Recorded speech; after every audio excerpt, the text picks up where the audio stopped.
right, let's talk about Flesh and Blood, and one of the biggest problem children that I see in the game's mechanics. One of this being is arcane damage. Arcane damage is one of the biggest problem children, in my opinion. The reason being is almost every hero at this point that has reached Living Legend status can deal arcane damage, with the exception of our Wild Child over here, Bravo Star of the Show. I actually don't play him that much, so if he can do arcane damage, tag it in the comments below, but I do not believe he can do any arcane damage.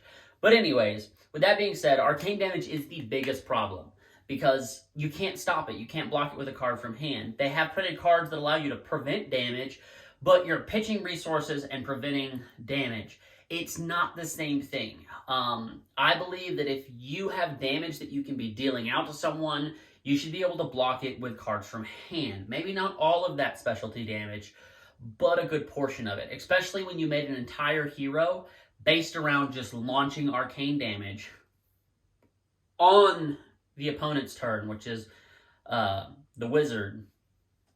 Not KO. I always get those confused.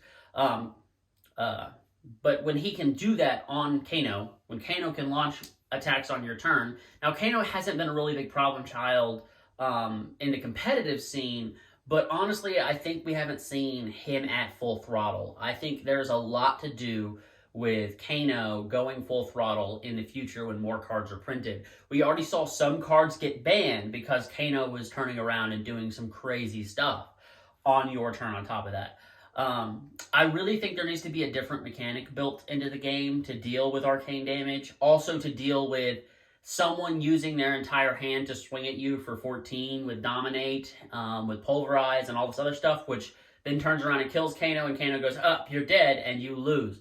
When you've taken the entire time to invest into killing that hero and all of your effort is for naught. I don't like that aspect of the game. Matter of fact, it is one of the few that turns me off very much on Flesh and Blood, is the fact that I can put all of my work into my deck, into my hero. I can swing with a Pulverize, with Dominate, with plus abilities on it, be swinging for 20 plus points of damage if everything works out, and Kano goes, I'm going to do 1 point of Arcane on your turn, and since you're at 1, you die, and I win the game.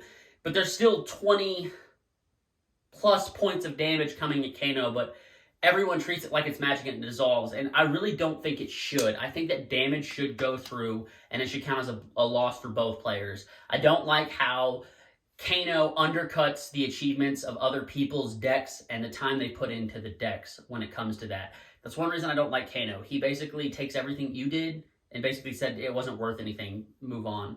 It's another reason I don't like arcane damage, because arcane damage does a lot of that stuff. It's just, it needs to be refined. Arcane damage needs to be refined. That's where I'm going to leave it. It needs to be refined. Until next time, we'll see you. We'll catch you on the flip side.